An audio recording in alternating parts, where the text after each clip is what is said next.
You're a fellow polyvagal nerd. You already understand the basic idea of the autonomic nervous system.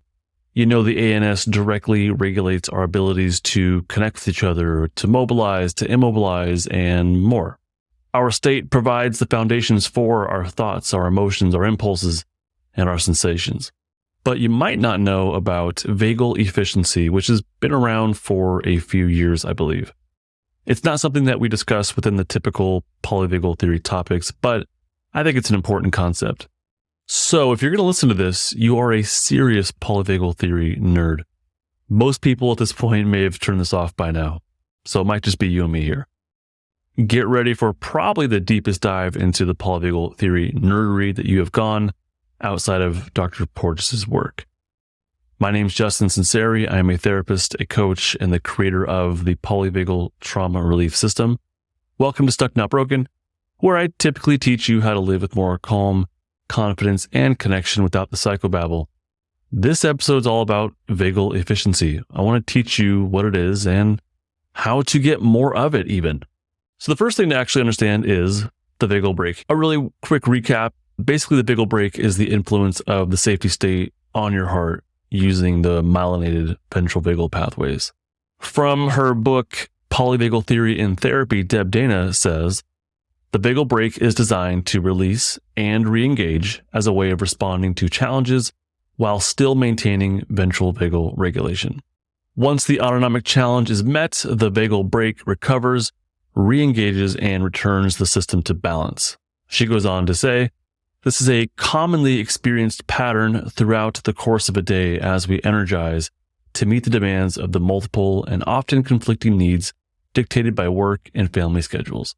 And finally, she says, when the ventral vagal system cannot meet the needs of safety or for safety, the vagal brake releases, allowing the sympathetic nervous system to come into full activation. Long quote, but basically what that means is that when the brake is active, the heart beats at a calmer pace.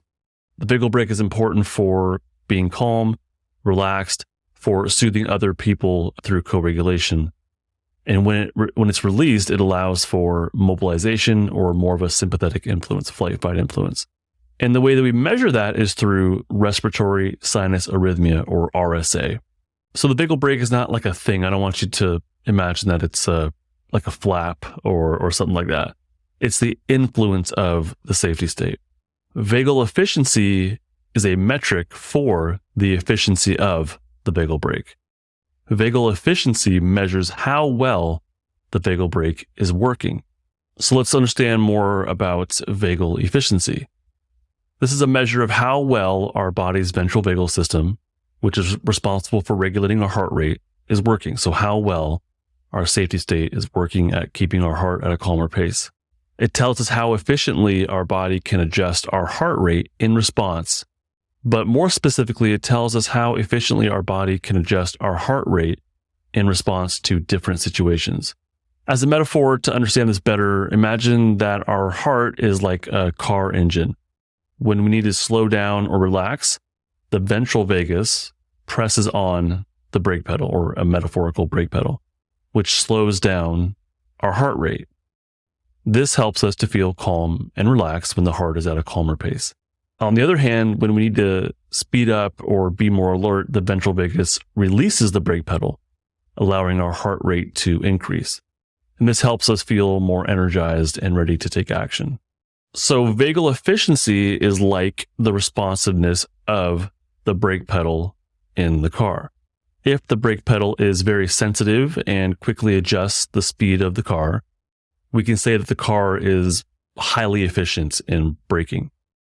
Similarly, if our ventral vagal system is efficient, it means that it can quickly and accurately adjust our heart rate to match the needs of our body. In other words, if the strength of the safety states is strong enough, it is efficient in adjusting heart rate to meet the needs of the environment. In contrast to that, if the brake pedal in our car is slow to respond or doesn't work properly, then that car would have low efficiency. Similarly, for us in our bodies, if our ventral vagal safety system is not efficient, it may have trouble regulating our heart rate effectively. This makes it difficult to both calm down when needed, but also to become more alert when needed. So basically, vagal efficiency, as best I understand it, is like the efficiency, metaphorically, of the brake pedal in a car, determining how well our body's ventral vagal system can adjust our heart rate in different situations. Okay, so you got it so far. The next question might be, well, how is this stuff measured? Vagal efficiency is evaluated through the slope of the regression line between heart rate and respiratory sinus arrhythmia. If you're like me, you don't know what that means. So we just don't get that, but that's some sort of polyvagal research kind of stuff. And I can't get deeper into it than that as of right now, unfortunately, but that's the answer. But I do know that basically vagal efficiency, the way it's calculated, it tells us how effectively the vagal brake can handle our heart rate based on what our body needs at any given moment. Porges and his polyvagal researchers have some means of measuring these things that I don't know how they do it, but it has something to do with the respiratory sinus arrhythmia, and that's about as far as I can take it. The practical applications of vagal efficiency are actually pretty diverse, and there's some pretty darn interesting possibilities for the future if we can use this as a measurement of vagal brake strength in some sort of practical terms. It could be pretty darn useful. I don't think we're not quite there yet. I know that. But at some point, maybe this is something that can be measured through our smartwatches. I have no idea. We can already measure like heart rate variability. Our blood oxygenation, our watches can measure that as well. So like, I have no doubt that at some point this will be pretty easy to measure. I don't know what that looks like. But regardless, it's already been used to evaluate sleep states in newborns and to track the development of preterm infants. It might serve as an indicator of dysautonomia, which is a condition characterized by impaired autonomic nervous system functioning. Lower vagal efficiency has been studied in individuals with a history of adversity, and it's been studied in those with certain medical conditions, such as the hypermotility subtype of Ehlers-Danlos syndrome. All of this is from primary polyvagal theory research papers, by the way. Vagal efficiency could potentially be a way of measuring or seeing what's happening ventral vagally underneath these different groups that I've listed, but also maybe for us someday through maybe like a more practical wearable that we could wear to measure our vagal efficiency. So this could be a way of measuring success. It's a way of objectively seeing like, yes, your vagal efficiency is going up. I think these are things we can already measure subjectively. We can feel when we have more safety state activation, when we feel more connected to the present moment or to people in our lives. So we can feel those things, we can feel those changes, but this is more of an objective measure that could be used to show someone like, hey, you are making progress. I know for me as a therapist, but also with my trauma recovery courses, the Polyvagal Trauma Relief System, I would love to be able to measure vagal efficiency, to have that objective number to give to somebody, or they could, get through a wearable to objectively see the progress that they're making. The people who join my courses, they already have a weaker vagal brake, and therefore I assume would have a lower vagal efficiency. And through the courses and whatnot, they can feel and notice change. But again, I think that objective measure would be at least just really cool and make it a lot more real. Just like losing weight, if your goal is to lose weight, you can objectively measure that on a scale to validate your progress. But yeah, you don't need to do so. You might look in the mirror and notice that you look different. You might notice you feel different day to day.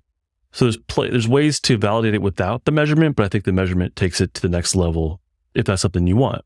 With vagal efficiency, I think, and I asked Dr. Porges this when I interviewed him in episode 201, this could be used as a predictor for future health and even emotional regulation or behavioral concerns. Like, what if we could use vagal efficiency measurements at birth or even throughout life during regular doctor visits, and we could see that someone's vagal efficiency is way low. I don't know how else to put it, but let's just say it's way low.